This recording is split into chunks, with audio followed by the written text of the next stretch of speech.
to the Lowenstein Sandler podcast series.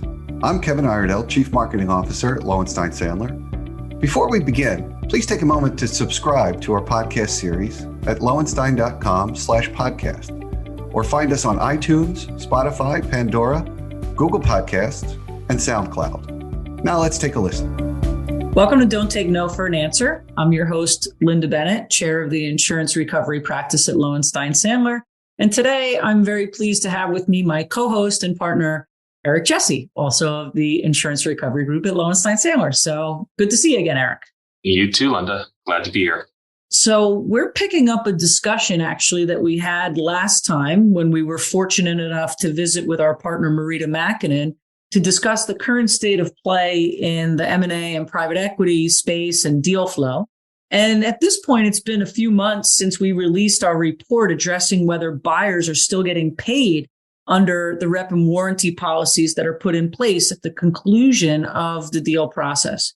So I want to start off, Eric, because you recently attended a conference where stakeholders involved in this type of deal flow activity gathered. So what was the buzz associated with the results of our survey? Yeah, so I attended a conference where there were industry players in the reps and warranty insurance market. So it was insurers, brokers, insurers counsel, accounting experts were there. And I was called, in a friendly way, a pot stirrer, right? We raised the concern in our report with data about insurers. So it was the people in the room that R&W insurance may be forgetting its way or forgetting its roots in commerciality and speedy resolution of claims.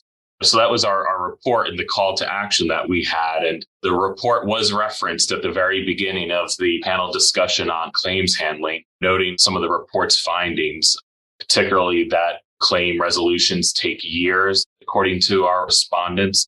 And, other things we highlighted in our report made its way into panel discussions, like the time frame to get a coverage position letter, the importance of knowing your customer, in many cases, PE firms. So it seemed to be read and recognized, which was good to see. Yeah, I'm very proud of the results of our report and the thought leadership we've provided there. Just to level set for our listeners, Eric, why don't you just touch on some of the highlights of what the message of the report really was? It really was a call to action that reps and warranty insurers should not get entrenched and difficult on claims. They can't forget that reps and warranty insurance, when it really was becoming popular, probably about 10 years ago, was born out of the M&A market. Let's make a deal, commerciality, and reps and warranty insurance is and was at its best when that commerciality translated over to the claim side. I think it's interesting in our report that readers of that report are really focusing on two interrelated issues, and you mentioned it at the top. And the first one is that promise that's in the policy that you'll get a very swift coverage determination from the carrier. Sometimes these policies will specify as little or suggest that as in as little as 60 days, you'll have a determination as to whether this claim is going to be covered or not. So that's one issue. And then the other thing our report showed is the growing dissatisfaction of certain stakeholders in the market because that promise isn't being delivered upon. Let's talk a little bit about how we can rebalance the harmony among all of the stakeholders in this M&A and rep and warranty space. I think one of the key themes of our report was knowing your customer, right?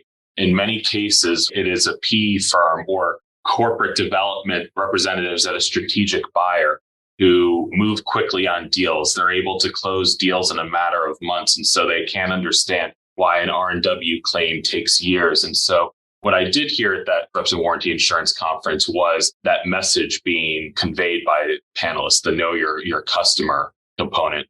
The other problem that you allude to with these expectations that you're going to get a coverage position in 60 days, right? The insurers are over-promising and under-delivering, both in terms of the words on the policy and then the buyer's expectations and understanding about how R&W insurance is supposed to work. So when we talk about rebalancing the expectations, I mean, in terms of the 60-day expectation, right? That policy language needs to be revised where the parties will communicate, collaborate, use their best efforts to set deadlines so that the right deadline is set for a financial statement breach claim that might take a year to investigate. There needs to be a timetable to get reasonable information requests to the insured.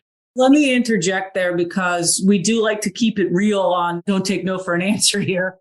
And so a true policyholder advocate, of course, loves to see that 60-day promise. And the buyers of this product like to see that 60-day promise on a coverage determination in their policy.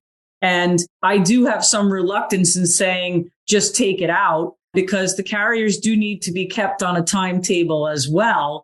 What we are really striving for is be far more upfront about what that reasonable timetable is. You and I have worked on a number of these deals and, we have to guide our clients too, to make them realize there's no way when you've got a multi-million-dollar and sometimes potentially billion-dollar claim that's being submitted, there's no way that a coverage determination can be made in 60 days. And so we have to strike that right balance somewhere in between having the policy remain silent, because you and I have seen that movie before, where the carriers then can't be kept on task to say, hey, keep this process moving along, versus putting out a patently unrealistic timetable of 60 days, because the level of information, damages documentation, and all of the diligence that was done leading up to this deal doesn't facilitate an answer in 60 days. So last time, Marita gave us some really interesting insights on current deal flow, and she provided some predictions on where things are headed. So now I want you to take some of those concepts and through the insurance lens, what do you make of her predictions and observations? And particularly, let's start with the fact that Marita noted there is going to be more careful diligence going forward from where we were back over the last 2-3 years. Yeah, and I think that's certainly going to translate onto the underwriting of the reps and warranty policies, in part just because of the increase in claim frequency and severity that's being seen. So as insurers start to see a lot of claims in a particular area, you're going to see them focus on diligence areas. So one of the things R&W insurers like to say is that they help to better the due diligence process because of their underwriting. So we can expect them to be expecting that heightened underwriting or due diligence as well. Well, and again, I'm going to go back to my concept of rebalancing expectations, because on the one hand, our clients, the stakeholders who are acquiring these business, speed, time kills all deals. We've heard that one before many times, but I think our report certainly shows there is a consequence to the speed, and maybe taking a breath and doing just a little bit more diligence can avoid, as Marita said, they want to make sure they're getting what they're paying for. Taking those couple of additional extra steps on the diligence will not only help them in the deal flow on the front end, but also will avoid potentially having to access the rep and warranty policy that they've put in place. So again, it is sort of striking that right balance. And as you said, certainly the insurers are going to want to slow this process down because they're seeing the consequence of things moving as quickly as they had over the last couple of years. One of the other things that Marita talked to us about last time as a trend that she's seeing in her space is a bit more diligence around compliance and really recognizing the globalization of business today. And so through your insurance lens, or through our collective insurance lens, what's going to come out of that on the rep and warranty insurance side? I think that's something that the carriers are already concerned about in terms of any target that has any relationship with Russia or Ukraine, right? There's an automatic exclusion that's going to be added regardless of the issue, regardless of whether the target owned a Russian subsidiary 10 years ago. That's going to exist. And then this is something, the carriers are always asking these questions about foreign operations or foreign relationships. So that's always coming up. And, if the target is purely domestic, then it's not an issue. But When it's not, then the carriers are going to expect that global trade diligence is conducted, and in many cases, foreign diligence is ongoing. Yeah, I mean, what company is purely domestic anymore? Anybody that has a website isn't domestic anymore, right? So one of the other things that Marita talked about last time, that's another topic that's near and dear to us, not only for reps and warranty, but for cyber insurance as well, is the ever increasing need to have greater focus and attention and diligence around data and data security and privacy. What do you think the rep and warranty insurers are going to do on the underwriting side of that? Are we through the deal activity that you've already been involved in placing policies for the first half of 2023? Are you seeing more exclusions, different wordings to these exclusions around the data privacy and cyber issues? Yeah, on that issue, what we often are seeing, I mean, sometimes it might be just an upfront exclusion that you learn about at the proposal stage. And when that happens, what we try to see and where we're able to land just realistically is that the R&W insurer will sit excess of a cyber insurance policy. That seems to be the market standard that we're able to get. And that's how we try and avoid the broad-based exclusion.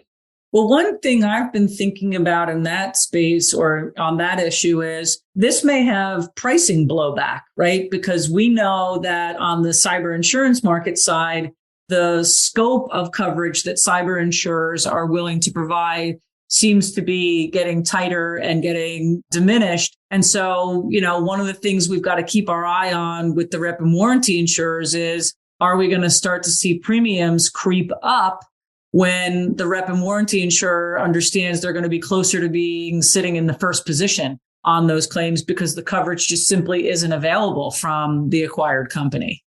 No, I think that's a possibility. I think what I see impacting pricing more is just the broader market conditions if there's really demand for the policy, but I think that can be a factor for sure.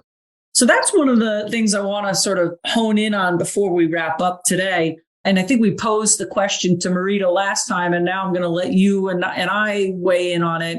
Is this rep and warranty policy built to last? You started today's episode by talking about the fact that you were identified a little bit as a pot stirrer or maybe a naysayer that this coverage is going to go away. And Marita assured us that our livelihood remains intact. This product will be around. But you had some insightful comments to share in our report about how we need to move this product forward in a productive way so that all stakeholders see value in keeping it as part of the deal process. Yeah, it was very good to hear Marita talk about reps and warranty insurance remaining an important part of the deal flow. And that's really the goal of our report, is to make sure it continues that way. I mean, we note that, yes, the claim process has become a little bit more difficult since our 2020 report in terms of claim payments or negotiating claim payments, but claims are still getting paid. So this is a good thing. But what we want to avoid is, we want Marita to be able to be making those comments years from now about R&W insurance remaining an important part of the deal. And I think what we've seen is, as claim activity has increased significantly, there's bumps in the road because all of a sudden the carriers are experiencing these claims and just not sure about how to properly manage that process and manage the expectations. So hopefully there's going to be a course correction. And look, what I heard from people at the conference was recognizing the importance of communication and expectation setting. So we haven't really seen that in recent years, but hopefully we're going to see that going forward. Right, exactly. To smooth out those bumps, you said it very well, to smooth out those bumps, we really need to have greater communication and management of expectations on both sides as to what is reasonable, striking that right balance of what is reasonable to request and expect to then get to that commercial negotiation table to resolve claims that come up when these policies are sold. Well, I think we've kind of covered it for today, Eric. Do you have anything else to add? No, I think we're good. All right. Well, thanks for joining us today. We look forward to having you come back and have a listen for our next episode. Of course. Take care. Thank you for listening to today's episode. Please subscribe to our podcast series at lowenstein.com/podcast or find us on iTunes, Spotify, Pandora, Google Podcasts, and SoundCloud. Lowenstein Sandler podcast series is presented by Lowenstein Sandler and cannot be copied or rebroadcast without consent. The information provided is intended for a general audience and is not legal advice or a substitute for the advice of counsel. Prior results do not guarantee a similar outcome. The content reflects the personal views and opinions of the participants. No attorney-client relationship is being created by this podcast, and all rights are reserved.